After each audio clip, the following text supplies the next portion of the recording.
Friday, May 9th. Welcome back to Damon Bruce Plus, brought to you by Ike Sandwiches, our good friends at the Dubliner.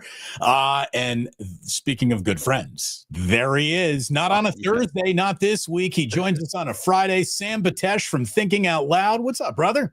I am so happy to be here. And I had, ironically enough, written to you this weekend that Thursdays are my new Friday because of getting to hang out with you. And TGIT truly became TGIF this week. And I love you for it. It's great to have you, buddy. Always good to see you. And we're here to talk about problems. We got problems. We got some problems in sports. We got some problems around us. Warriors, Celtics, Cavaliers, you got problems. Denver, you might have a problem. Draymond says he's got racial profiling problems. We got fans suing the NFL for emotional distress. And luckily, we got a lawyer to help us solve this problem. We got the Spurs with the problem having to replace one of the single great coaches of all time. We got Bill Belichick's girlfriend in the headlines once again, causing problems. We got Rams taking training camp across the ocean. That could be problematic. We got NFL video policies that are creating problems for content creators. We got roast regrets. We got a wave of NFL schedule coming at us. So a lot to get into, Sammy. You ready? I'm really excited. And it's true. Look, ahead of the schedule coming out next week, I'm amazed now the amount of content, and we're a part of it, Damon, of course. The amount of content building up to the schedule release just tells you how powerful this league is. When it comes to the NFL, there is nothing that can be said about the NFL that doesn't somehow stir all of us to feeling like it's Christmas morning. I mean, here we are. How many months away from even the Hall of Fame game are we? And people are excited about games that are coming up in September. Here's the thing. They're not even telling us. They're teasing the tease. They're teasing the tease. It's like, you know, you want to see a movie and there's a trailer for a movie. Imagine if there were a trailer for the trailer of the movie. That's what the NFL has perfected, that trailer of the trailer. So look, you know, we'll just start kind of, we'll go local and we'll sort of work our way out here. Both of us Bay Area ties, obviously, and the Golden State Warriors. You know, this Steph Curry injury is officially a serious problem for them. And Jimmy Butler only putting up a small handful of shots where he needed to drop 40. That was a little bit of a problem. You just can't let the game come to you. Minnesota was not great, but the Warriors at times were that bad. And still, look, they closed it to a 7-point game in the third quarter. Everybody in the NBA goes on to make a run. But now they will be coming home, tied 1-1, without Steph, maybe for this series. Like, I think if I'm Steve Kerr, I am going about business as if Steph is not returning. And if he does, gravy. But if he doesn't, be ready for that. Well, look, this team, Jimmy said it. So let's go back to game one. Everyone's feeling good. Game one's a win on the road. And by the way, credit to the NBA. And I always like to point out the difference between the NHL and the NBA and how one is sort of more competitive overall than the other, especially early in the playoffs. First time in NBA history that you had all 4 game ones go to the road team in the second round. And not only that, you had the first 5 games even go in that direction because Indiana took that 2-0 lead. And then, of course, you had the Knicks eventually take the 2-0 lead on the road. Really incredible what we're seeing here. So there were the Warriors with the game 1 win. Everyone's feeling good because you get one on the road early in a series that you think, you know, technically Vegas thinks you're not going to win. This is house money. But of course, losing Steph then evens that considerably. What did Jimmy say immediately? Because in that game, it felt like at the time you're thinking maybe Steph won't miss anything. Maybe Steph will miss a game, but realistically, he's going to come back. They rested him early in this game and still came away with the win. But what did Jimmy say, Damon? We are better with our best player. I mean, he absolutely teams are. But he took his hat off. He took his hat out of the ring as being the best player on this team. Oh, he didn't even have to. No one ever thought him as that. No one ever said Jimmy Butler's the best Golden State Warrior. Like, thanks for admitting it, Jimmy, but you're just telling us what we all know. But remember, this is Jimmy. This is playoff Jimmy, who's got the Heat in the NBA Finals on 2 separate occasions as the best player clearly on those teams. So there is a lot on his shoulders. I thought he deflected it well to say we are simply better with Steph. But the start of game 2, all I heard in the back of my mind was that same sentiment from Jimmy.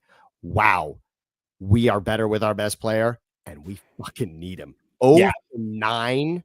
0 for 9 to start that game. And I kept thinking the clock, I couldn't believe it was only 4 minutes that went by before they scored a bucket because it felt like an eternity.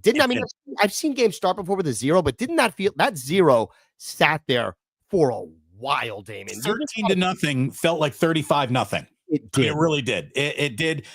They get a little credit for digging themselves out of it, but look, Moses Moody is 0 from the month of May. Brandon Pajemski looks afraid. Quentin Post gets a start, gets 3 minutes of court times, yanked, not to be seen again. Jonathan Kuminga, who's been unplayable, according to his coach, went out and played better than anybody else last night, so keep him on the floor. Trace Jackson-Davis got minutes that I think means you got to give him more in this series.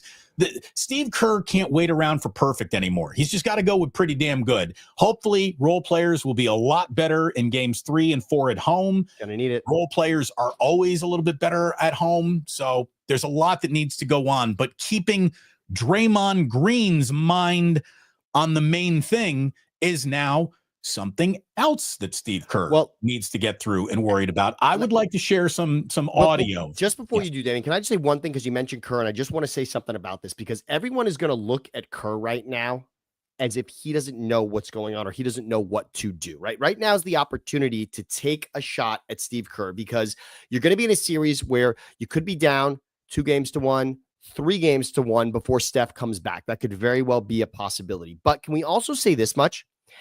If Steve Kerr, and I think he is capable, and again, these are 2 home games coming up. If Steve Kerr wins this series without Steph for 75% of it, can we just say that Steve Kerr is definitively, I mean, forget about the best coach that the Warriors have ever seen, which can we just say he clearly is that? Right? I mean, there's nobody. The greatest coach in the history of the Golden State Warriors, with all due respect to anybody who else would be in that conversation. Because that conversation really is maybe Don Nelson, George Karl, right? I mean, who else? Adams as a champion, of course. So maybe you're talking about that, but I mean, this is a team that's got Dave Cowens on the ledger. I mean, there's a lot of forgettable coaches in the pantheon of Warriors coaches. So he's clearly that. With Popovich stepping out of the league, this is a Steve Kerr, Eric Spoelstra conversation only. Nobody's thinking of Budenholzer anymore as the guy or the next guy. Doc Rivers, everyone's taking shots at Doc, and he didn't help himself with what he did with the Bucks this season with a loaded Bucks team. Down on Spoelstra too. I mean, terrible. Yeah, you're right. You're right. I mean, the two worst losses in Miami Heat history on back-to-back nights at home. How the hell did that happen? Okay, so there's nobody talking about it, and Kerr has an opportunity right now.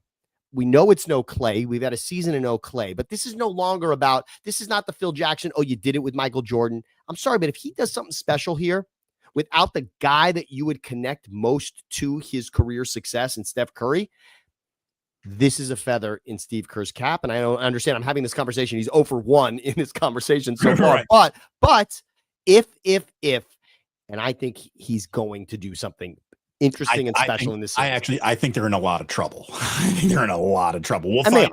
Currently. We'll find out here, but I think that they are, I'll be stunned to see them knock off Minnesota in this series, given the circumstances that they find themselves in right now. I'll tell you what, though, there was one other little feather being put in Steve Kerr's cap that he probably wasn't expecting, that a compliment that he was getting trashed during the Olympics for not playing Tatum.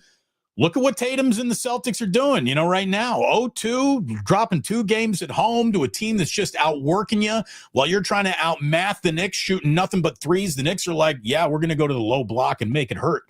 By the way, 2 20-point comebacks for the Knicks, who, by the way, were 0 for 4 against the Celtics this season. And 45, can we just say 45 missed 3-pointers? I mean, putting up 45 3-pointers is impressive. That's a lot. Missing 45 is near impossible in this league. I mean, that's like going all of All-Star Saturday night without one of the shots dropping in the 3-point contest. I mean, it's like them having a home run derby at the ballpark in downtown San Francisco and not a single splash hit the water. That's I remember that. That's bad. I mean, that's bad. That's all of the little leaguers catching every ball during the home run derby in the park. Here's what we got, though, coming out of Draymond Green last night. And Anthony Slater's Twitter is blowing up. This has got like 10 million views. since he posted it Oh. last night. And why wouldn't it? Because it is a racially charged Draymond complaining about how he's being officiated and, basically saying there's more to it than just what I'm doing. There's something here. Here's Draymond. Look like the angry black man. I'm not an angry black man. I'm a very successful, educated black man with a great family. And I'm great at basketball. I'm great at what I do. The agenda to try to keep making me look like an angry black man is crazy. I'm sick of it. It's ridiculous. Okay. So, I am not here to deny a black man how he feels about a racially charged situation. However, I mean, look, Draymond, you are incredibly personable. You're incredibly smart. You have a beautiful family. You are highly educated. You're a lot of those things. And you're also a whirling dervish of not basketball plays in a basketball game. Reputations matter. And you know what? You don't have the best reputation in the league, Draymond, but you knew that. And what I love is right underneath this on Anthony Slater's page here is literally a montage of Draymond Green. If you can share this, is amazing. Here we go. No, hold on, wait. Let me find this again here. Let me get to the while you find it, I just want to say something about last night specifically to what happened. So hold it off for just a second. Although you can play it. This will go on, along. Here we go. This is Gun saying I'm being racially profiled. Yeah, hold on. Wait. Racially profiled here. You tell me if any of this even looks like basketball at times with Draymond Green and how he goes about playing. I mean, the guy is a lot of things and wildly reckless, and a human magnet for Tex is part of it. And I'm going to tell you right now that Draymond gets more grace than any player in the league for his reputation. Draymond should be thrown out of 2 out of every 10 games he plays, just the way he's turning around, clapping at officials all the time. And he's lucky that he isn't thrown out of more games. He really is. Let's move this to last night quickly. Now, Damon, the play last night where Draymond's elbow certainly does make contact. I mean, if you're going frame by frame, is it a technical? I think as a photograph, it's a technical foul. As a photograph, right? If we're going one frame, I don't think it looked in the history that you just showed of Draymond throwing his body parts around. That one looked mild last night. But what transpired afterwards on the court from Draymond. So I didn't love the T in the moment. Okay. I didn't love that a technical foul was given for that particular play. And they had to go to review to kind of determine that. Right. And I didn't love it. But the 2.5 minutes afterwards, where Draymond is being held by everyone from Jerry Stackhouse. I mean, surprised Steph didn't. It's Steph Curry out there. Steph was actually holding him. Stackhouse is holding him. Kerr walks him almost to the locker room, right? As far down the bench as you can get. I mean, Kerr's basically putting him in the stands at that point. I was stunned. And of course, TNT did a great job showing before the tech was assessed. TNT did a great job of saying, by the way, Draymond is 3 technicals away from a suspension. Then the tech goes up. The graphic immediately moves up. He's 2 technicals away from being suspended. And then is the 2.5 minute stretch of what I was shocked was not another technical foul. I was shocked. To your point of getting grace, I couldn't believe in the way that he was berating the officials that he didn't get another tech. I was look, as someone who wants the Warriors to win the championship every season, which is what I want, I was happy he was not given another. I was also shocked by it. The Smitty says, yeah, he's punched a guy, he's kicked one in the nuts, he's choked one, he's stomped on one's chest, he's elbowed another. Shall I go on? Again, Draymond Green is hardly a victim. By the way, there's not a lot of racial profiling in the NBA. It's just, it's kind of a black man's league. So it's ridiculous. It's preposterous. And it just shows, Draymond, keep the main thing. Just play basketball, man. All your extracurriculars, all your displays of gravitas and this, that, the other thing. It's too much. I also don't think Draymond is the Draymond that's pushing the envelope. But this guy, like, he's not just pushing envelopes. He's licking it, sealing it, putting the stamp on, and mailing it. Yeah, I mean, he really is. So he's Draymond. Enough. Just go play basketball. Just think about basketball, dude. I also want to turn the clock back. In life, Damon, this goes back to being a child, okay? You touch the stove when it's on, it's hot, your hand comes away, right? The likelihood that you're touching the stove again in your life is what? You're avoiding it, right? I mean, it may happen. You make that mistake once. On accident, you'll do it again in your life, on accident. But that lesson sticks with you.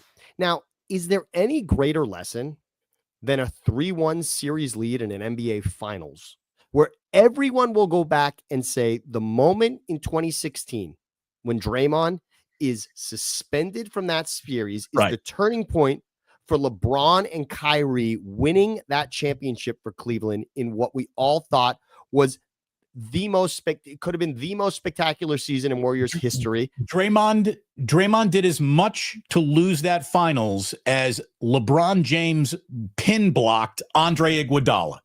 And Kyrie's three, or I think it was a three. It was the only shot made over 5 minutes. That game, by the way, everyone loves that game 7. If you go back, it's such a horrific final 5 minutes, and that's the only shot that falls, as far as I can really remember. Mo Spates totally smoking a layup. Yeah, but that series turns on Draymond's emotion. Period. And this isn't Draymond costing someone else a ring. This is a ring for his finger that he does not have. That I guarantee you he will say is the only regret of his career will be not having that ring. Right. And this is 2016. I mean, we're almost a decade past that, which should be burned in his mind to say, okay, I have to at least understand what the line is here, what the league is allowing me to be and allowing me to do.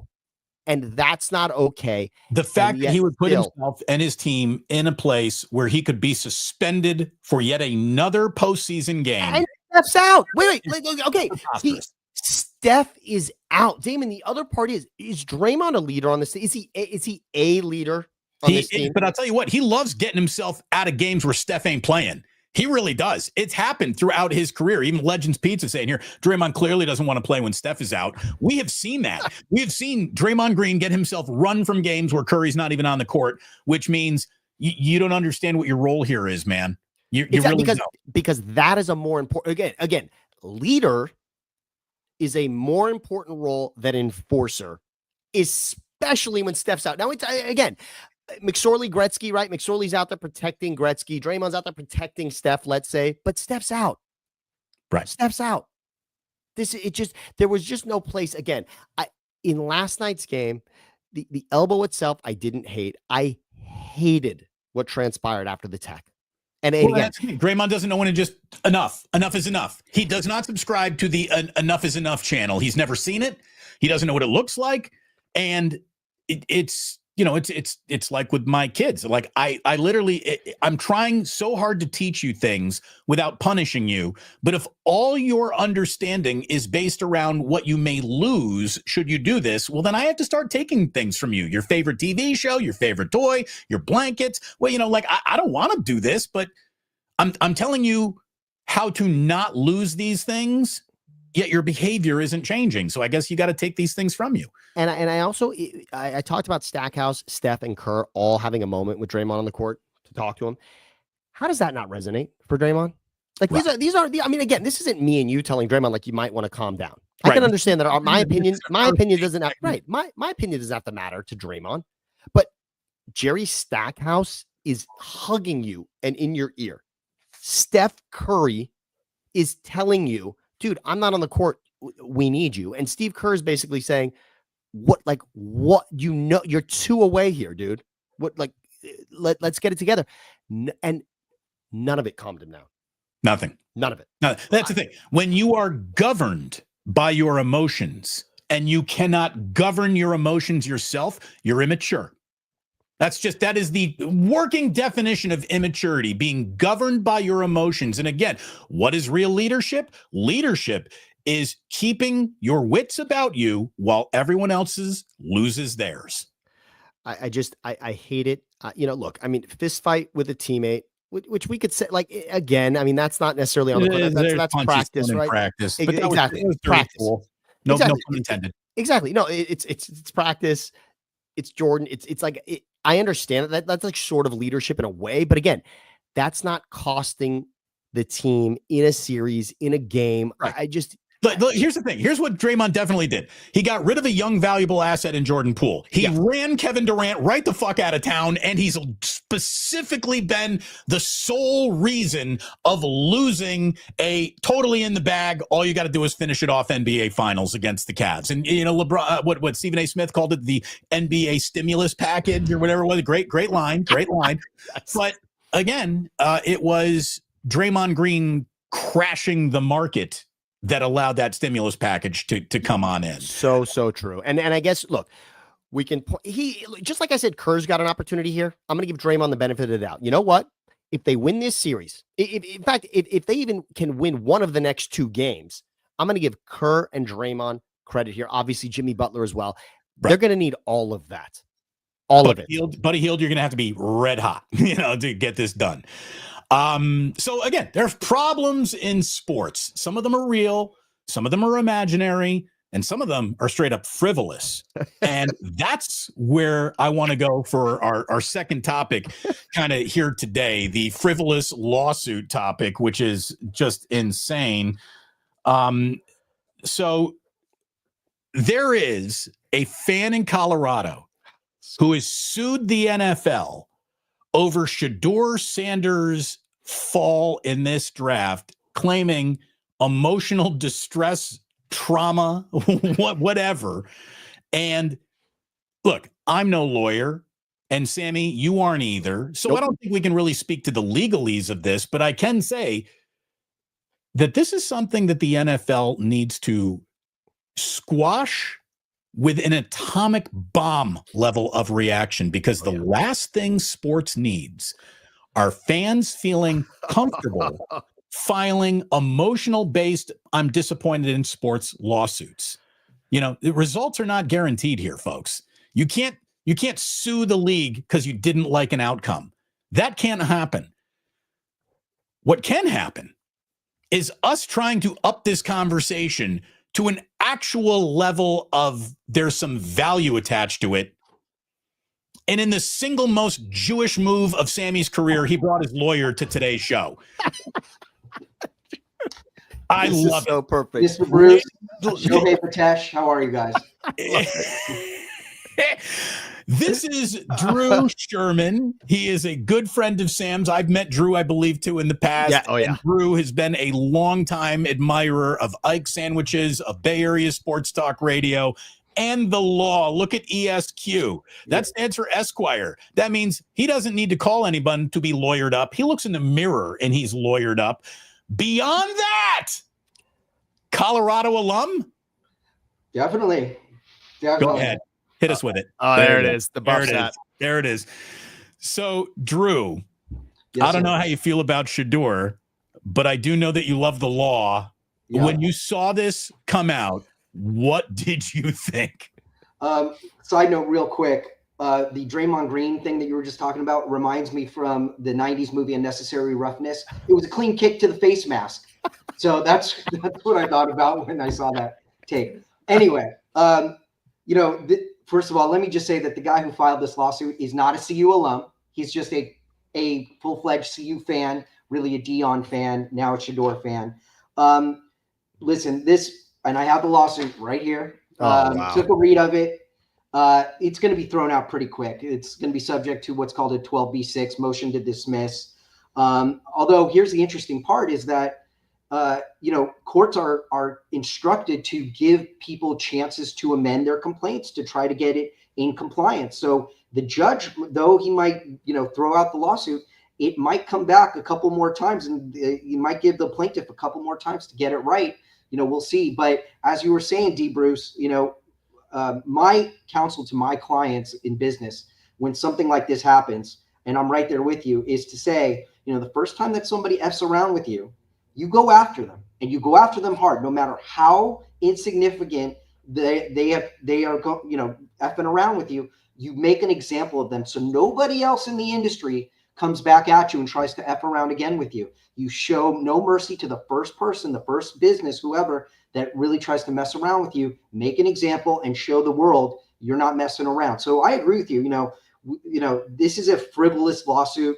It's interesting. He did some things right. He also did some things very wrong in drafting this complaint. But like I said, the NFL could file a motion for sanctions, a federal Rule 26 motion for sanctions for frivolous pleading. They can also file, at least here in LA, in the Central District of California, which is Los Angeles, you can file something for being a vexatious litigant. Usually takes a couple more lawsuits to get to that point. But, if they have the grounds, they could, and it's, kind of akin to what we have here in California and LA, which I'm sure it is. They can have him deemed a vexatious litigant, which will keep him out of the courts and possibly subject him to sanctions. I mean, he's trying to get, it's interesting because he's really doing a lawsuit on behalf of Shedeur Sanders, but trying to claim his own emotional distress for $100 million. It's going to get thrown out. Wouldn't there be like an equivalent of I was disturbed driving past this graphic traffic accident, and I would like to sue the two people who were in the accident that disturbed me? Here's the example that I thought of as I was reading this. It would be like if I sued LA County and the Los Angeles County lifeguards for allowing me to go to Malibu and get a sunburn. That's what it basically is like. He has no standing. He has no, his injuries are not foreseeable, which is causation, which is something that you have to show that there's a but-for cause for your injuries and that it's proximately caused, meaning it's foreseeable by the defendant that you could injure that plaintiff, etc. So getting into the weeds a little bit on the legalese of it. But yeah, it's basically, as you described, walking through, seeing an accident, being emotionally distressed by that, or like I said, going down to Malibu, getting a sunburn and then blaming it on LA County and lifeguards for allowing the beaches to be open. Quoting Mona Lisa Vito here, Sporticus, the defense is wrong. Right. Positive traction was not available on the Plymouth Dart. That movie was shown in law school actually as the most accurate film depiction of how to do a litigation, how to get evidence into a trial. Funny enough. So My Cousin Vinny is a very prominent movie to watch in law school.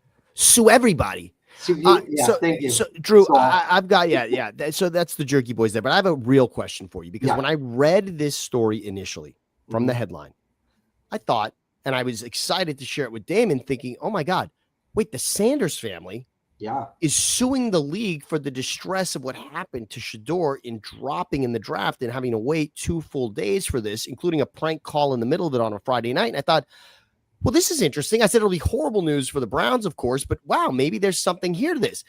What if, and we understand this is a fan filing list for the fact that he's just upset that this happened to a player that he thought was going to go somewhere else. So that part makes it a little bit ridiculous. But what if this was filed by the Sanders family to say that there was emotional distress to our son for the fact that he was assuming he would be drafted based on what the league had given us, the information the league had given us. We thought he was going to be drafted on Thursday. He doesn't get drafted on Saturday. And he is enduring the stress of what is happening on television and in the media towards him with his name being sullied, etc. And a prank phone call, which the NFL was responsible for creating. What about that? The prank phone call, a little more tenuous on getting the NFL as a liable party. Definitely, who was it? Robert Saleh's kid, I think it was. No, not Saleh. No, not Saleh from the Niners. It was Ulbrich. Ulbrich. Yeah. With the Falcons, not the Niners. Mr. Saleh and your child. Yes, exactly. That's bold on bold crime right there. You walk it through. We'll sue this. Funny enough, Hebrews, I tell my barber, I go in, I'm like, make me look like Robert Saleh because he looks great bald. And I'm like, make me look like that. Today I called him, he's young Telly Savalas. Yes. Yes. He's great.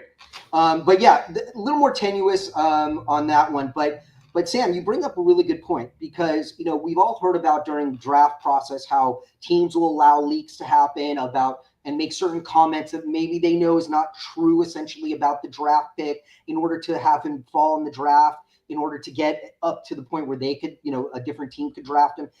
In the law, there is a legal theory, cause of action, called intentional infliction with prospective economic advantage. Which means that if you have two parties who are going to do a deal, right, and a contract, maybe they're not in the contract yet, maybe they are, they're getting into one, and a third party, usually a competitor, does something out of just trying to get the business from one of those parties, but commits a fraud, slander, which is what one of the claims are in this lawsuit is that, the teams that let leak a couple of things were slandering him. And if they were statements made that were not true, that they were false, that is slander. That is also libel if it's actually written down. Slander is spoken word. And so if it can be shown that certain teams made statements they knew were not true and leaked it out to the press in order to have Shedeur drop in the draft so they could get to him when those other teams that were higher up on the draft board were going to draft them, that actually, in my mind, has a viable legal grounds to do a cause of action, state cause of action, not a federal cause of action necessarily, but could get into federal court for a intentional infliction with prospective economic advantage. That is a real cause of action where the Sanders camp could, it would be Shedeur, because he would be the one damaged by that essentially, in his money, in the amount of money going down that he would be paid per his draft status. That actually is a viable cause of action. The thing about it is, man, that is going to create all kinds of litigation for all the drafts moving forward. Drew. Yeah. Stop what you said. Think about this. Shedeur Sanders is an example that went well beyond what we thought. But how many players in the history of this draft, and Damon, we do this all the time, how many players thought they were going to be drafted somewhere that end up getting drafted 10, 12, 15, 25 spots below where they thought they were going to be? And not only that, what Drew just said, every team is lying. Every team is lying about these players in the hopes that the player will fall to them. There would be 32 lawsuits after every single first round if this were to happen. Right. Outside of the number one pick in the draft, everyone's got a claim, right? Yes. Sam, think about this. Not only would you have the players possibly filing lawsuits, but you don't think that it's beyond Drew Rosenhaus to file a lawsuit as the agent who lost money because of the interference with the prospective economic advantage of the clients that they have signed. And any agent, any lawyer who's representing those people, any manager, it could go extend out forward even to sponsorships, companies who are potentially sponsoring given the draft status, and maybe they already have the deal signed with the draft pick, and because of where they think he's going to be drafted. Yeah, this could create all kinds of headaches. The interesting thing about this, though, it is it does have legs enough to get past a 12B6 motion to dismiss. And look, we're talking about it. It is a headline. I mean, in the sports world, this is a headline. As ridiculous as it may be, this is not a story we got from The Onion. This is a story. This is a lawsuit that was filed, and all it takes is for someone to know that lawsuit was filed, and now here it has legs. It's got oxygen. We're giving it some, and it's real. Let me ask you this, Drew, because it feels like, sports every decade or so has an actual issue that borders on illegality, sucker punches in hockey games, career injuries due to, that looked like a little bit of a cheap shot more than it was in the regular flow of play. How does sports basically inoculate itself from the HR meetings that we all have to sit through when we go to work? Remember Reggie Bush? Reggie Bush sued, I believe, the city of St. Louis, Damon, if I remember correctly. He slipped in the end zone on the paint, I believe, that the team had used for drawing the logo. Or it was some concrete area on the right. Yeah, Exactly. So, exactly. Yeah. At what point does sports get to say, no, the law doesn't necessarily apply to what's happening in between the chalk? What gives sports that protective shield? It's just history, tradition. Just like basically the MLB is a legal monopoly in a sense. And they've already kind of litigated that and said it's allowed. It's obviously in contracts that you have with the teams, the players, there's waivers involved. Now, no waivers ironclad, and you can't, waive all causes of action for anything. But, I always think about this whenever the, Clemson is walking down the hill, into their stadium when touching the rock. Walking in cleats is not that easy, and you're walking down a slick hill. I can't believe that not more of those college players fall. That's every time I see that, that's what I'm thinking of. College is a little more insulated than obviously the professional ranks, but they have they have seminars for sexual harassment for the players, about avoiding it and, being part of it, essentially. They have workers' comp. Sports teams have workers' compensation insurance for the staff, but also for the players as well. They're not so insulated from the traditional legal causes of action and remedies that we have in the real world. But yeah, you're right. I mean, quintessential example is hockey. How do those guys not get arrested for assault and battery every time they fight? It's just kind of look the other way and nobody presses charges because essentially, it's up to the district attorney who's not going to do it because nobody's going to, especially for a home team player, especially if it's a good player, nobody's. Look, Marty McSorley, Donald Brashear, there was absolutely legal action for that, where he used the stick as a weapon is what the claim was in that. Now, to Damon's point, Drew, getting this thing thrown out immediately so that the league doesn't have to suffer this for other items. If we're talking emotional distress as a fan, couldn't you theoretically go to the Vegas odds and any fan who says my team was favored, therefore expected to win this game, series, championship, etc., and it did not happen, it caused me emotional distress. To think my team with an educated opinion was going to win this and it didn't happen. I was expecting certain things. I promised my son a certain thing. We planned a vacation for a parade for certain things and it did not happen. Couldn't that therefore be any loss would then be subject to a lawsuit because there is how about this? Oh, I want you to cover my gambling debt. Okay. Amazing, Damon. I didn't even think of that. Gambling debt based on your performance, right? But then think about any highlight you watch or any cutaway in a game where you have a fan burying his face, right? You have a kid who's crying, right? I took my son to the game and he was crying. And funny enough, we're having you on this week and we're not even talking about at the Pirates game, the fan who fell out of the stands. I mean, real legal action there. Again, at a Pirates game, we had there was an assault from someone that worked for the team that in the concessions that was fighting with a fan as well. Forget about all that. I'm just talking about, could wins and losses be subject to lawsuits at that point? Yeah, no. The simple answer is simply not, because essentially with regard to emotional distress, the standard that you have to meet, it's a pretty high standard. I mean, the conduct has to be so offensive to the normal person that the judges will allow it to move forward. I mean, we get these all the time in lawsuits here in LA County and, where people are claiming intentional infliction of emotional distress. The problem with that is that the conduct has to be so vile, so out of control, so offensive to the ordinary person, to the reasonable person, that most of those causes of action get thrown out at what's called the pleading stage, meaning the complaint and answer before we get even into discovery. Now, when you make bets, you're taking that risk essentially. And anytime that you make a bet in Vegas, when you get the ticket back, it says on it, there's a disclaimer saying you realize that you're making a bet and it's possible. All bets are action, baby. All bets are action. It's the same thing, right, with regard to the gambling commercials on TV. They have to put that disclaimer now on the bottom that says, if you have a problem with gambling, call 1-800, because it helps, insulate them from any causes of action that somebody might bring, because, lawyers are horrible and will bring any sort of lawsuit that they can think of to the table.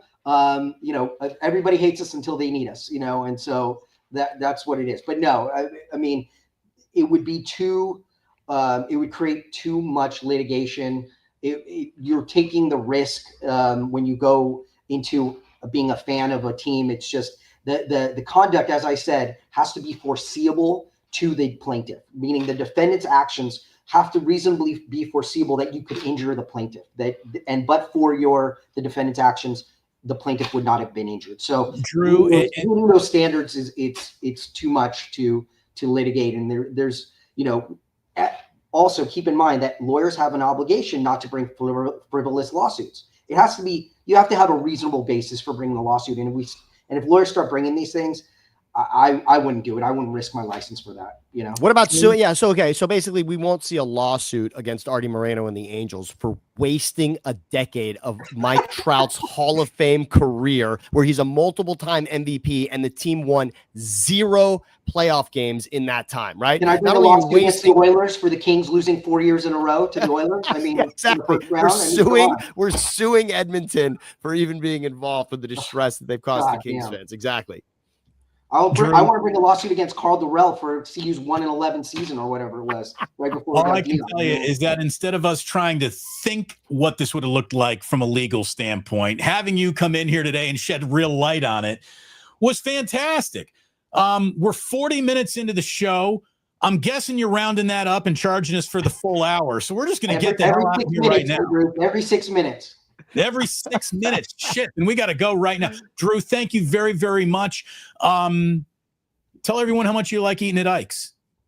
Let me tell you something, D. Bruce. I was going to bring this up when I first came on, that my son's favorite sandwich, and he asked for it all. Can we go to Ike's? And the one sandwich that he loves is the Damon Bruce sandwich. He orders it all the friggin' time. And he didn't even know who you were. And then I showed him and I told him, yeah, I know him. And Sam knows him. And when I was in law school, that's when I first met Damon Bruce up in San Francisco. And he was living with Sam, and because my son knows Sam very well. And he was like, no way. And so now he's all about the Damon Bruce sandwich. And we have an Ike's right in the shopping center, right around the corner from my house. So he's loving that. So we thank you for your sandwich, D. Bruce. Thank you to Ike. Make sure whenever you talk to him, thank him for me and thank him for Max. I also got to give a shout out to Alan Sherman and loving the Knicks, recovering from surgery. So got to give a shout out to that. But man, love you guys. Miss you guys.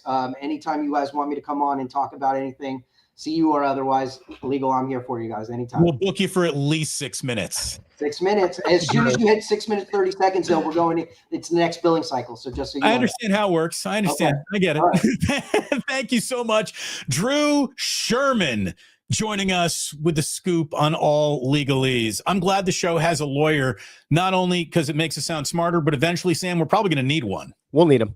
We'll need him. We'll need Drew. It's always good to have that friend in your back pocket. That's for sure. By the way, can I tell you that right now at Ike's, they've got a new sandwich out there, and it's called the Mr. Irrelevant. It was created by Iron Chef Kat Cora. And I don't think we needed an Iron Chef for this. I mean, I hope that she goes ahead and boosts the profile of it, but here's what it is. It is ham, bacon, potato chips, Godfather sauce, honey mustard sauce, and American cheese. It doesn't sound like you need an Iron Chef for that as much as you need like a 2-foot tall graphics bong, and you could have come up with that one yourself. Like, you know, what I'm going to do is put potato chips on it and then some honey. Yeah, man. Thank you for doing that. Potato chips on the sandwich is something that everyone should at least test in their life. Strong move. It is a strong move, and you should at least understand how different the sandwich, that crunch creates such an effect in your brain. Everybody needs to try that. Big game changer. Big game changer. So thanks so much to Ike's. By the way, there he is. Look at that Punham. The amount of bald dudes involved with today's show between Robert Saleh, Drew's appearance, and now Ike. Very, very impressive. Thanks to everyone at the Dubliner, man. I don't know where you're going to watch Game 3 of Warriors Timberwolves. I see that Red Jet's going to be at Chase Center. If you can't join Red Jet at Chase Center, get yourself to the Dubliner. Great place to watch a game. I will be in there for Game 4 on Monday night. And all I can tell you is that check out Campsite Tonight. Yes. That's I'm going to show you. That's what the app looks like. I'm going to go ahead and show you how you go ahead and download it. CampsiteTonight.app. My neighbor has come up with the equivalent of hotels.com for campsites. It will eventually be everywhere. Right now, it's in the state of California. If you are planning a summer trip camping-wise in the state of California, you would be nuts to not check out availability on CampsiteTonight.app. So download that and help support a neighbor who's got a great idea and is trying to make something out of thin air. So I absolutely love it. I love a good idea. I love the entrepreneurial spirit, Sam. And, support a great guy. Download CampsiteTonight.app. Now, let's talk cookies. Can we please? Now, steta is a term. It is a Syrian Jewish term. Steta means grandmother. And Steta's kitchen you have to check out, because if you want the most amazing cookie you've ever eaten, Steta's Hummentosh, Hummentash, is your vocabulary word of the day. It is a gorgeous shortbread cookie with jelly and fruit in the middle. I'm just telling you right now, it is outstanding. But Steta's Kitchen, she makes unbelievable food. Aunt Marlene, shout out to her in Steta's Kitchen. Go get it. It is fantastic. You will learn about a delicious new treat. Sounds like a great Mother's Day idea. There you go, D. Bruce. Thanks for thinking for me on that there one. You Beautiful. Go. Happy birthday to all the moms out there. What am I, freaking Johnny Bench? What Yogi Berra over here? Yogi. All your mom. Happy Mother's Day to all the moms, not only watching, but out there. My mom, your mom, all the moms. We wouldn't be here without them. That's for sure. That is for sure. So speaking of lawsuits, because maybe what you signed up for isn't exactly what you're getting, I'd like to go back to a topic that we discussed last week. Yes. The young Miss Jordon Hudson. Oh boy. Being the sun which the Bill Belichick universe now revolves around. Look at it this way. When North Carolina decided to hire the most respected, winningest coach basically in the history of the sport, they didn't think that they were going to be signing up for a PR nightmare based around a too young to be here cheerleader. But that's what they've got. And today there was a story on Awful announcing that she has been banned from North Carolina's football facilities. And within an hour of that, North Carolina's putting out a press release saying, not true. She's not been banned and all that. And just I have heard more about this chick around the North Carolina football program than I have Bill Belichick. And if I were in charge of that hire, I would be sitting Bill down and said, this is not what we bought. This is literally not what we hired you for. We hired you to be stability and all football. And right now, basically, our university is being discussed around your 24-year-old thinks she's in charge tart. What is going on here, Bill? This is incredibly off brand. Now, I said last week, I want my star quarterbacks and frankly, successful coaches as well to be getting the most out of life. We would all in that position want to be reaping the benefits of the incredible success that we had. And part of that, I'm sorry, what did Scarface say, right? I mean, first you get the money, then you get the power, then you get the cheerleader. And that's what it comes down to. And so getting a significant other in your life that you can be proud of and excited about. I get your trophy wife. Enjoy your trophy wife, I guess. So go for it. So part of me wants to say, Bill, you did more than I could ever do in this incredible league. Congratulations. Live your life to the fullest. What makes it different is what you just said, though. Number one, not only does he have a new job, he's got a new job in college, which really is what changes the math on this, Damon, because now technically we're not dealing with fully developed adults, let's say, right? I mean, this is now we are representing a program where higher education is supposed to be the key, right? We are developing young minds here.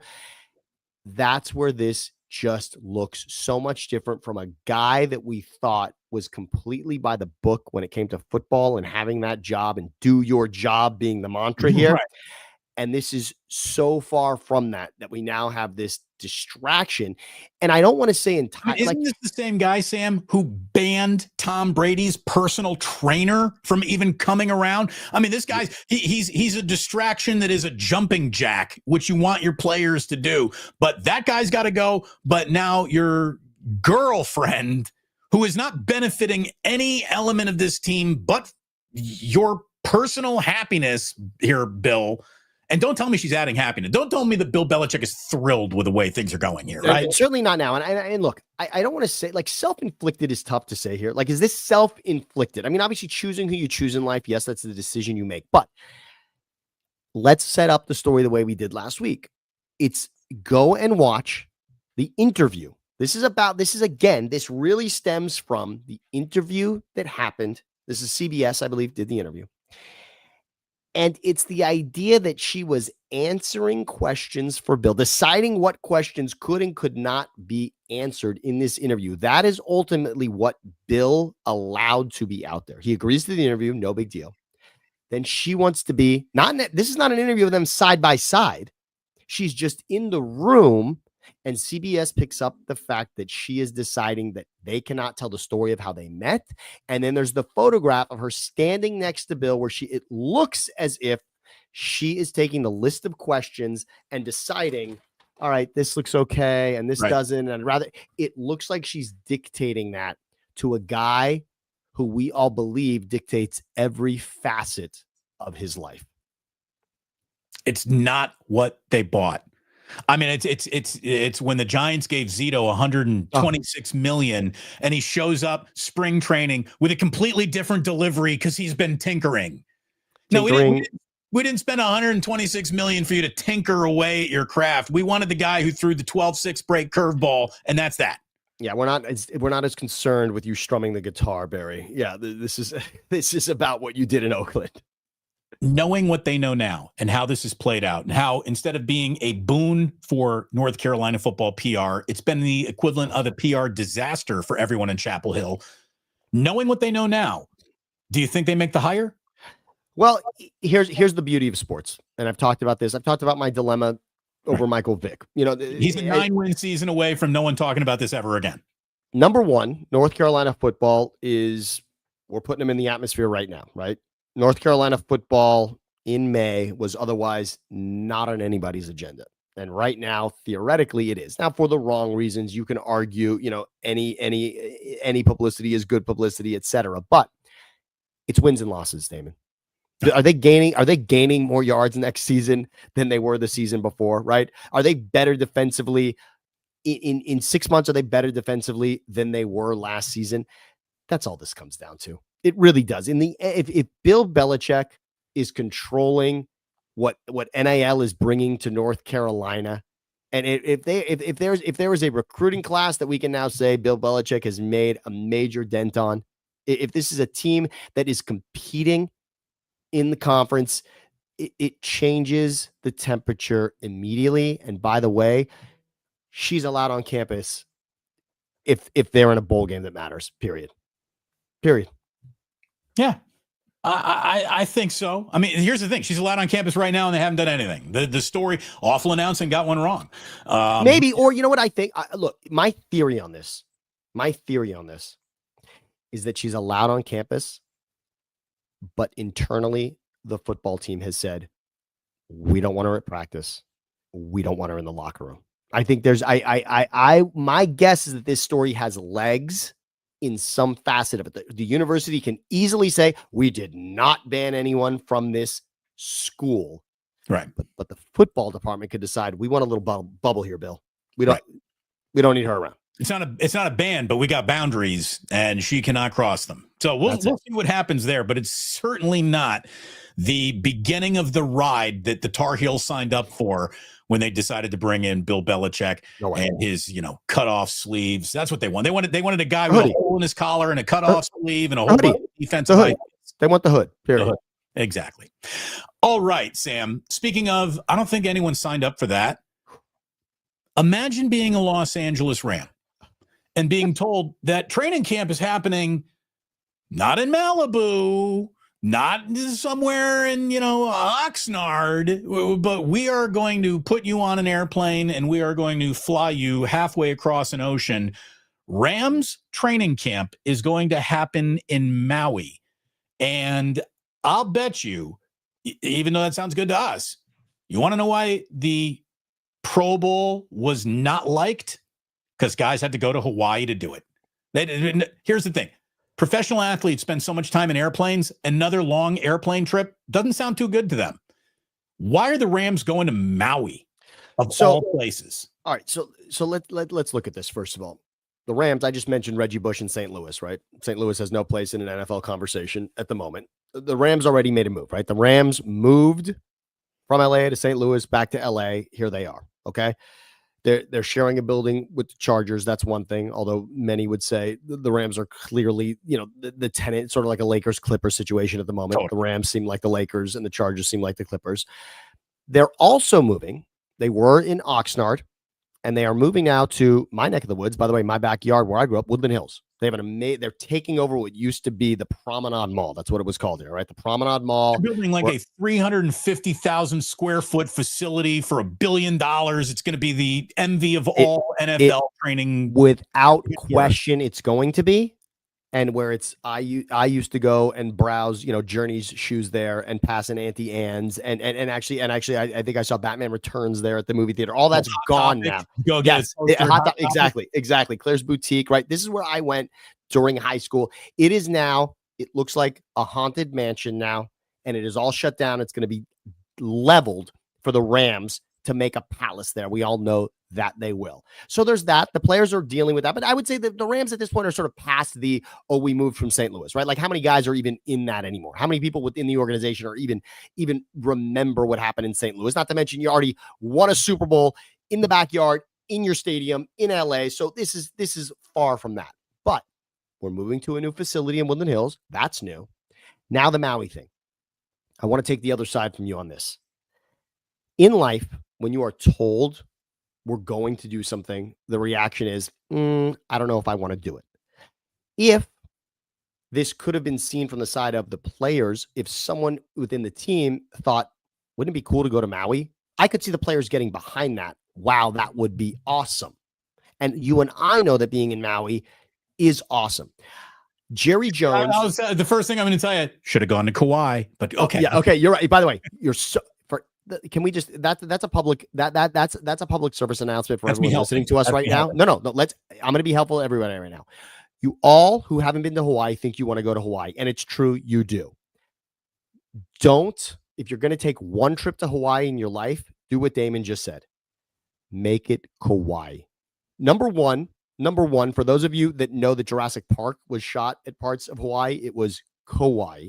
Okay, so everything gorgeous with waterfalls coming out. Just go to Kauai. That's it. I mean, enough said there. But in regards to Maui, this should be seen as a destination. And what Jerry Jones did in moving the Cowboys, where it's swelteringly hot, to Oxnard for training camp, I think it's brilliant. In regards to what Jerry does to garner a little more attention for his team on things that don't necessarily affect the bottom line outcome, I think the Oxnard thing is really cool to get people in California to care about the Cowboys. I like that. And not necessarily that we need people in Hawaii rooting for the Rams, but I like the idea of moving your training camp to somewhere interesting. I would argue that Oxnard is not nearly as interesting as Maui. And because the Pro Bowl is no longer there, Damon, I like the idea that the NFL has a toe in Hawaii. If we went as far as we did, right? If we went as far as we did to make sure that Hawaii, as far out as it is a piece of the United States, let's take advantage of it. Right, but the NFL isn't dipping a toe into South Dakota then. Actually, not on the list. I'll take it a step further. What I'd rather see than training camp for the Rams in Maui, what I would rather see, there's a pantheon of NFL international games this season, right? Yeah. I mean, we're talking about 2 games in Germany. We know the Brazil thing is happening again. Forget about the Pro Bowl. Give me a game, even if you want to make it a preseason game. Give me a game in Maui. Give me a game in Hawaii. I'm okay with it. And by the way, you're telling me players wouldn't rather that? So forget about international. Take one of the international games off and move it to Hawaii. I'll tell you this much. Players would be excited about going to Hawaii if it was instead of going to Germany. I think I think you'd get a lot of players nodding their head on that. So I'm all for give me a game in Hawaii. I don't need the Alaska game yet. Although with the lights out, it'd be kind of interesting. A game in the dark, right? And a game in the dark at noon would be interesting. Yes, the Alaska situation where they build an ice rink right out on the lake for the guys to play on. By the way, it's a sneaky good movie, Mystery Alaska. It is. Please do that. But yeah, I think a game in Maui is cool. And and the Pro Bowl is just, there's not enough people that are clamoring for the Pro Bowl in any way, so I don't need it there. I think a game in Maui would be cool. Zophmus, Puka have any influence on the show? There's a Puka. This is all Puka Nakua again. Good for him. Good for you, Puka. Hawaii, Oi McVeigh. Yeah, that needs to be a T-shirt. Oi McVeigh. Please, I love that. Fantastic. There you go. Red Jet saying game in Hawaii. Let me book that flight right now. Again, Damien, think about this, right? Schedule release coming up in a few days here. Schedule release. You're telling me, and we all circle games on the schedule. None of us get to as many games as we think we do, right? But the schedule release comes out. And the schedule release used to be a big deal just for your travel plans. Now it's more about TV, but it used to be that you would say, oh, wow. Okay. The Eagles are playing close to, the Eagles are playing in Arizona. Maybe I'd make a trip, right? They're not quite in LA, but they're in Arizona. Maybe I'll make a trip, right? You sort of, all of a sudden you realize the teams that are coming. Road game. Where are you going? That's why Vegas was the perfect place to put an NFL team, because that is the ultimate bro trip that you can love it. Love it. And you know how I feel about every Super Bowl should be in Vegas. And by the way, if Hawaii was on the map, maybe I'd entertain that as well. But if the schedule came out and if on May 14th, we found out which game that we don't know right now was going to be in Hawaii, I'm thinking about it. I'm thinking about a pretty cool trip to Hawaii for a real game, not the Pro Bowl, Right. not a bunch of bullshit, not for Mike Vanderjagt to talk about Peyton Manning. I'm talking about a real game. That would be pretty cool, and I could wrap my head around that. Speaking of NFL schedules, we got a lot coming out next week. The official We Get It All is May 14th, but on Monday, May 12th, NBC, Fox, and Prime Video will all be revealing a select game that they have. And then on Tuesday, ABC's Good Morning America will tell you about an ESPN select game that's coming out. On the 13th, they will then reveal the full slate of the international games on Good Morning Football. And then on the 14th, Netflix gets to announce its games.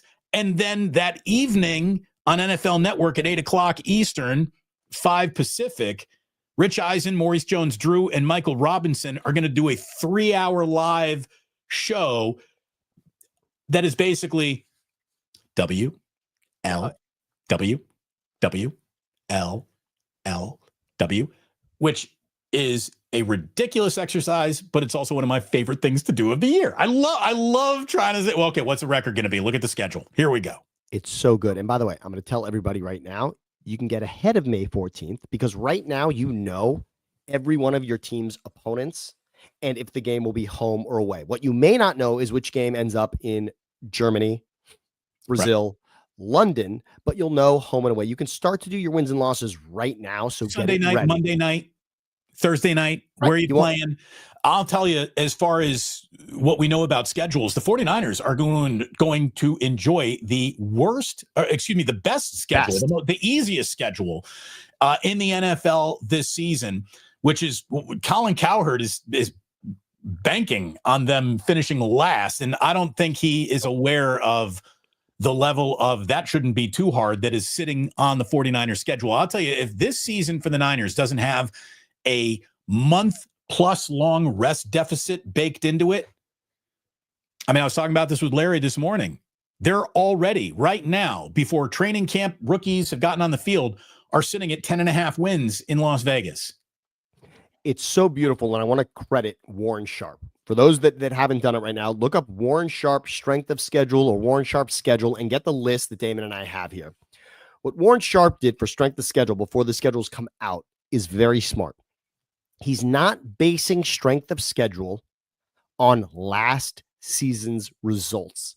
He's basing strength of schedule on win totals from Vegas right now. And that is just better math than we've had in the past. So the Niners, based on the opponents, are looking at the best schedule because of how Vegas sees their opponents performing in the upcoming season. Now that we have information from free agency and from the draft, that is good math. The grand total of expected opponent wins for the Niners opponents is it's less games combined than any other team in football. Yes. Like 130 something. I thought I saw 136 something. And that's the beauty of what's happening here. And like you said, the win total at 10.5 is looking pretty good, but strength of schedule has the Niners as the best one yet. And the silver lining in having a terrible season in 2024 is getting your last place schedule for 2025. And nobody is more prepared for a season that'll go better than it did last year than the Niners. Simply based on injuries alone, you've got to plug in 2 more wins, period. No matter what. Just tell you, Robert Saleh, who I listened to Robert Saleh and Kubiak and Brent Boyer, their new special teams coordinator, talked to them yesterday down in Santa Clara. Dude, Saleh is fired up to be back. It's not like he's coming tail tucked between his legs. I'm no longer an NFL head coach. He is thrilled to be back in a functional, not New York Jets universe. And he is so appreciative of the Niners and the opportunity that they've given him again. I was, again, telling Larry today, it's going to be like a 12th man on the field, I think, for this defense. Saleh is going to bring it. They're going to be better on special teams because they really cannot get worse. And offensively, again, the secret number is 24. Kyle, go get 24 points a week. That's it. Yeah, 24 points a week. Don't care how you do it. Don't care what quarter you do it in. 24 points a week, and we're going to take our chances with there. And I think that's a good number and a realistic number for them.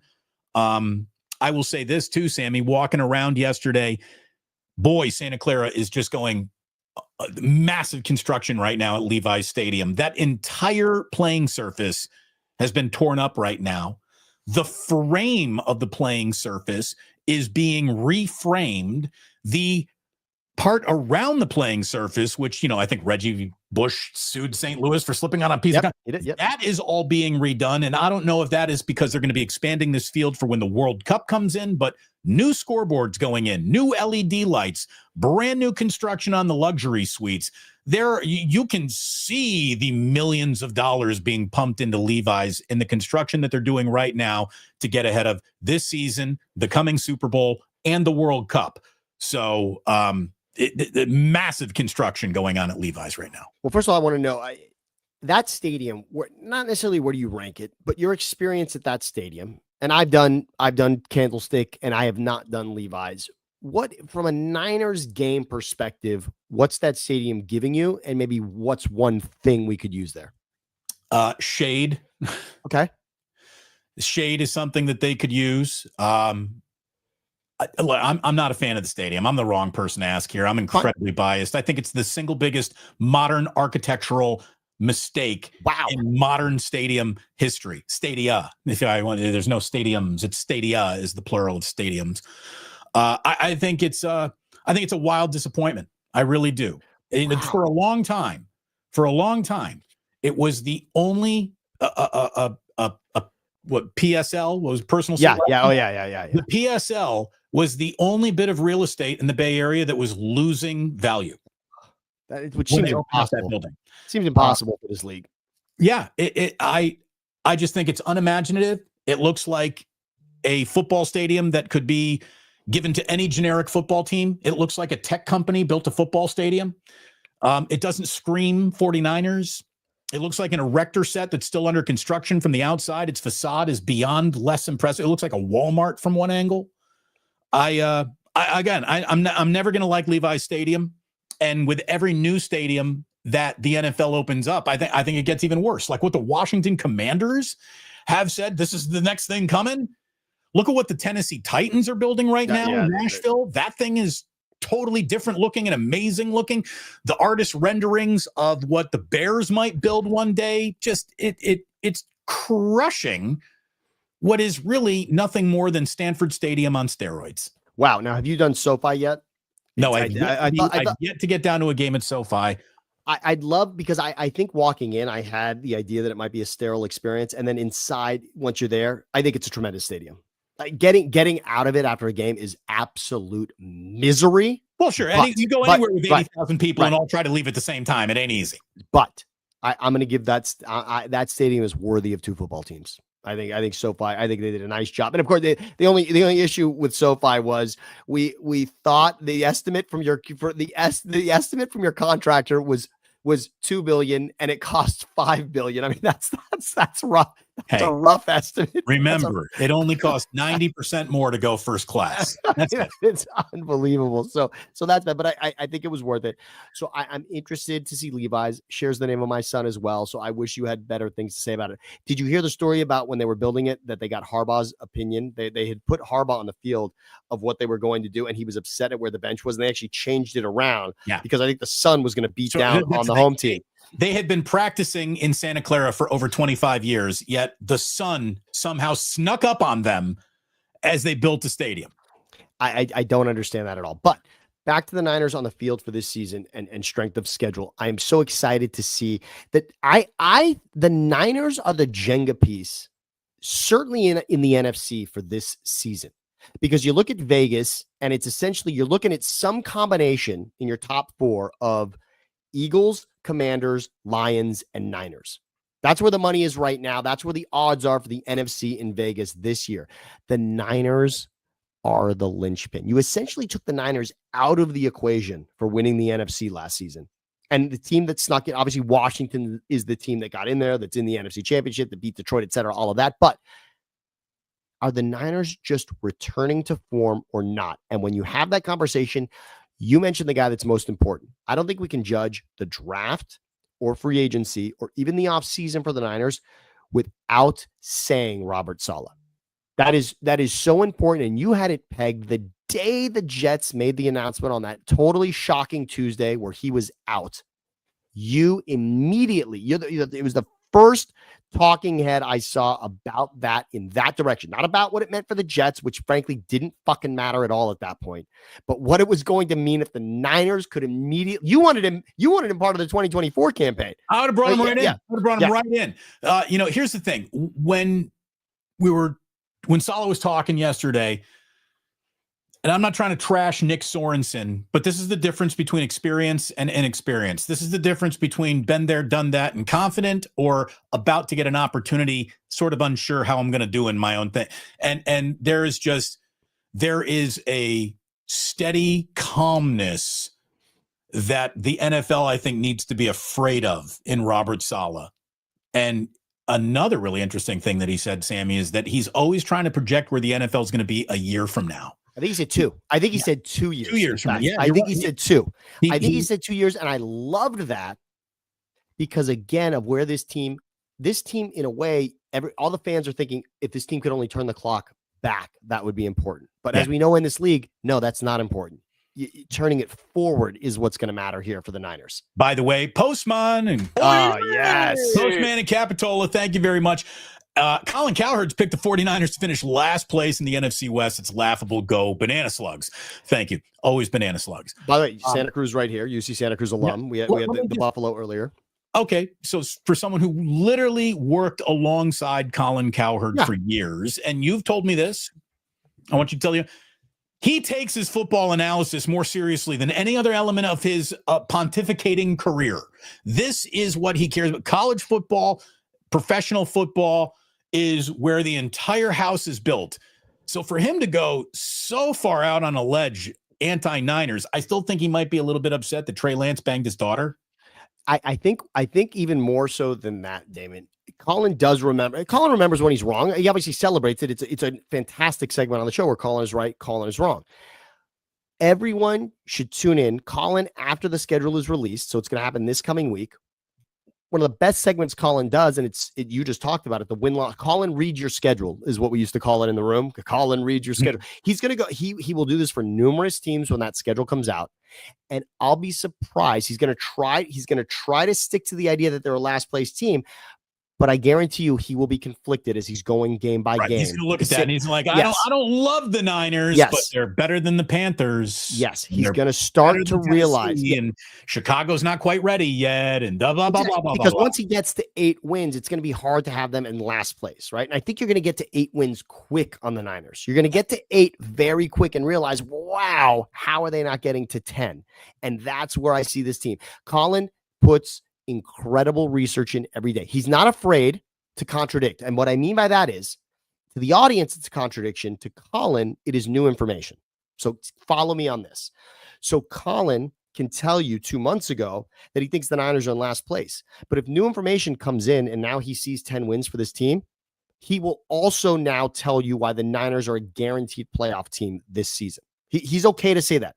And someone will go out there and say, oh, but you said they were yeah, I said they were going to be in last place, but now I have new information and I'm ready to say that. Colin is not worried. One of my favorite expressions from Colin is, don't be afraid to be right in place of getting it right.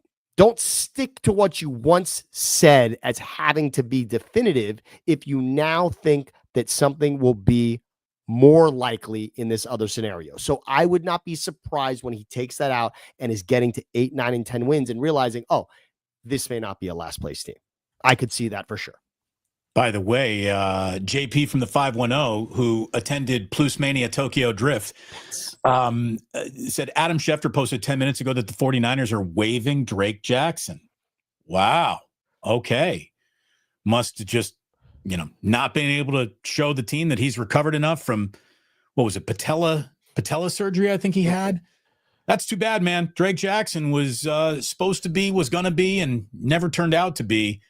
And that's too bad. He would have had an opportunity to get some real snaps this year, but he's not even going to make it to the year. There you go. I would see, Jadeveon Clowney got waived this morning. So there's a lot, by the way. So if you type Niners into news yesterday, which I like to do that, I like to do that really every day just to see if not necessarily is there something I missed, but what's the world thinking in this moment? I think the number 2 story yesterday for Niners news, other than a lot of what you just mentioned, Salah said, was Jadeveon Clowney Niners. There was a lot of connective tissue there with Clowney and the Niners, which I don't know if this is this better or worse than we thought. Here's what I would say. Robert, what do you want? Bobby, buddy, this is available. We can do it with 0 comp picks going in any direction. Yes or no? Yes or no on this guy. Can you use him? Can you get the last drop of football? What has he been on? 5 teams over the last 6 years, or but if you look at the last 7 years, yeah, but he wears that as welcome. But look at his last 4 seasons in regards to productivity. I believe 2 of them are above expectations for Jadeveon Clowney. And I understand, I believe 2 of those seasons are next to Myles Garrett. But Jadeveon Clowney feels like a guy who's not going to hurt your defensive line. However, look at what you did in the draft. Would you rather these young guys getting those reps? And is Jadeveon Clowney ready to be, that kind of rotational piece where he's kind of helping the young guys, et cetera? And maybe that's just his role now. And again, to go to the Niners, which are going to contend, that could be enticing. By the way, here it is. We'll just get it up and officially out there and on there. Let me boom.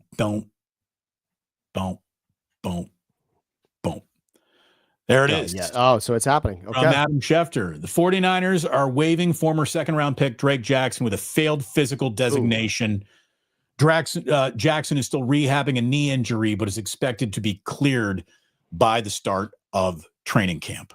All right. Well, too bad. He's a likable guy. He's a nice kid, but just, availability is the greatest ability that you can have as an athlete. And unfortunately for him, he is constantly unavailable. I am very happy that you were available to pivot to Friday, Sammy. Oh, that's great. This was an awful lot of fun. This was, instead of being a one topic, we kind of went everywhere today. And the only place left to go is back in time. Oh, let's please do it. Are you ready for a little today in history here? Is there anything?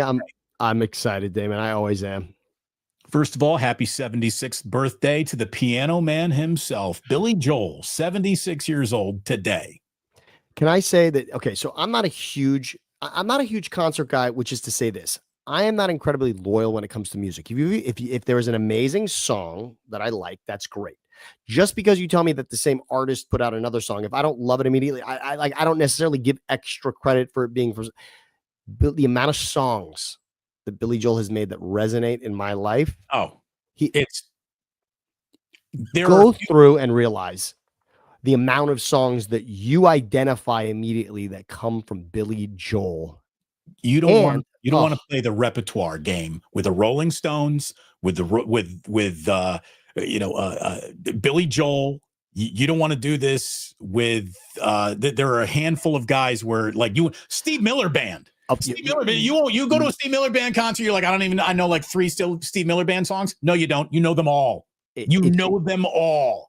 It's incredible. And I've actually been teaching my 3-year-old scenes from an Italian restaurant. I don't even understand how that is one song that came from one person. The amount of different songs that are within that song. It's like a Fish song. There's 3 songs. You're so right. It is just spectacular what is happening throughout that song. And Billy Joel. And the single most romantic saxophone maybe ever. When the sweeping saxophone when it comes in.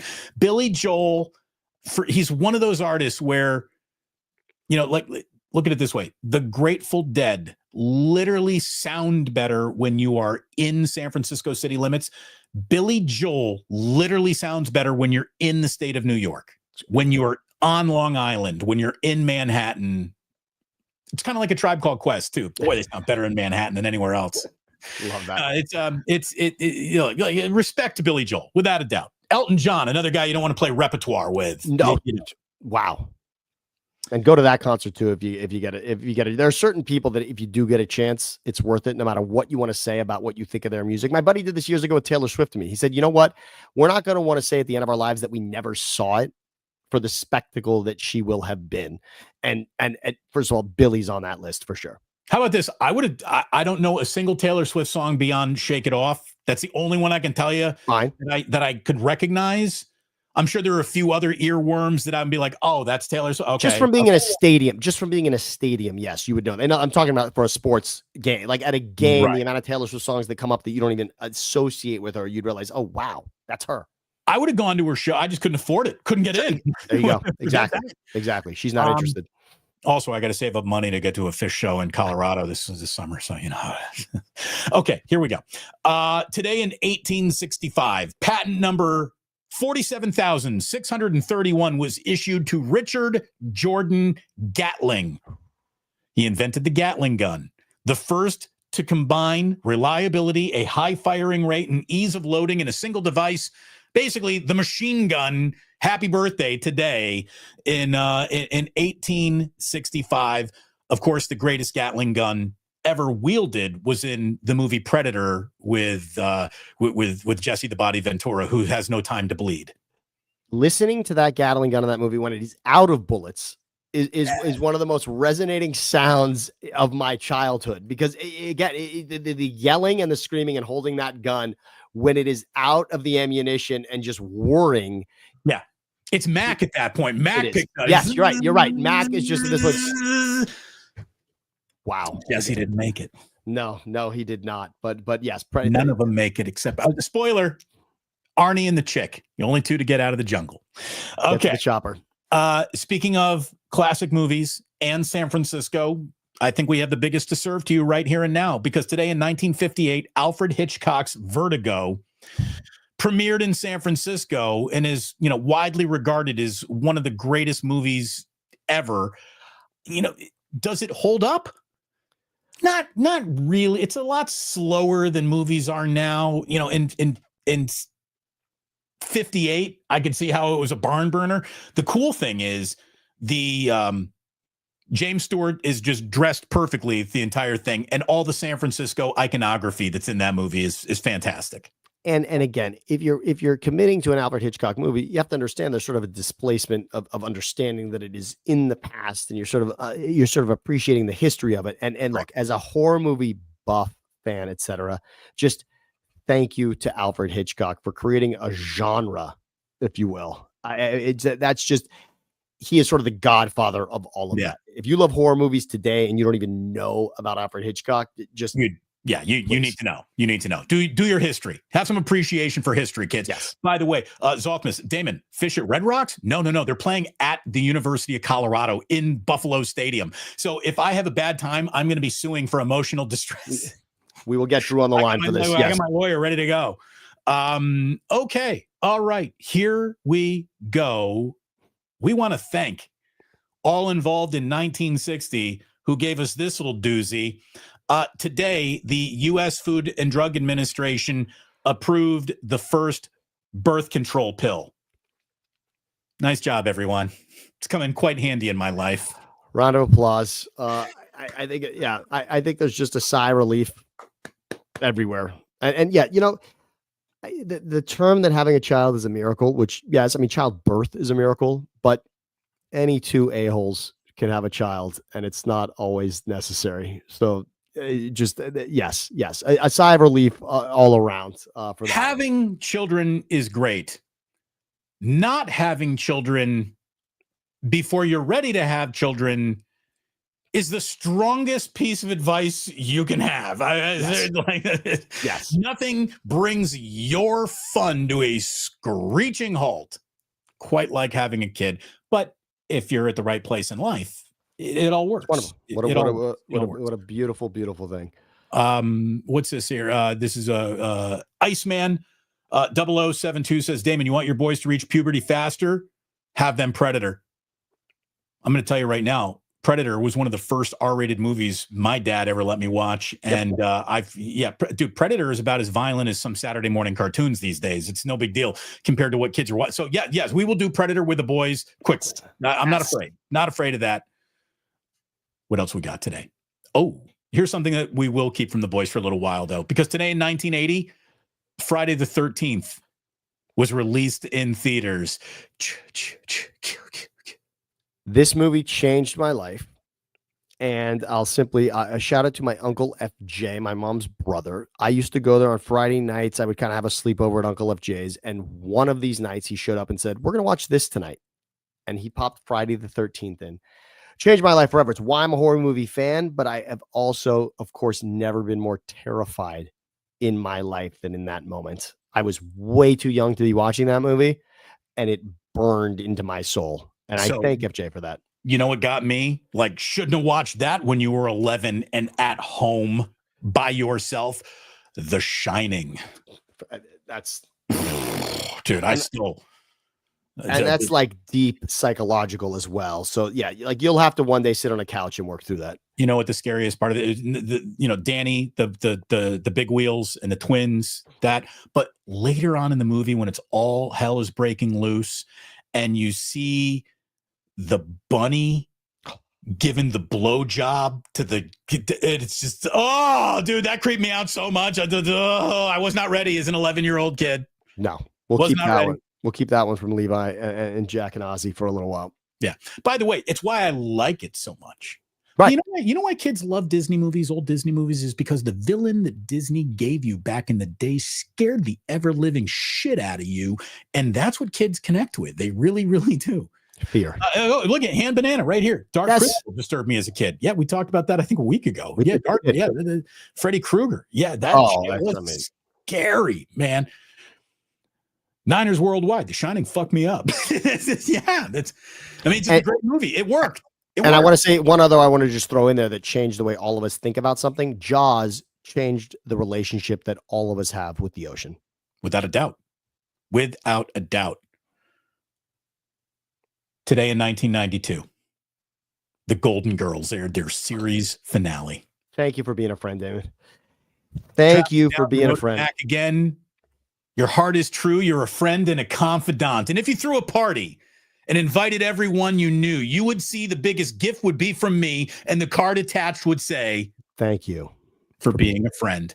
So my friend Jason, who was an entertainment correspondent for more than 2 decades, came to me the other day and he said, "Is there a more surprising show that had success than Golden Girls, perhaps? I mean, just imagine what the pitch would be for that show." And we want to create a sitcom around a group of friends that are living in an old folks home. It's a community, right? An old folks community.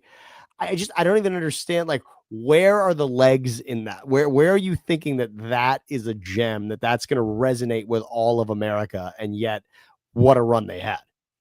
We need more B. Arthur. And we're going to give America the B. Arthur that they deserve. B. Arthur, her comedic timing, genius.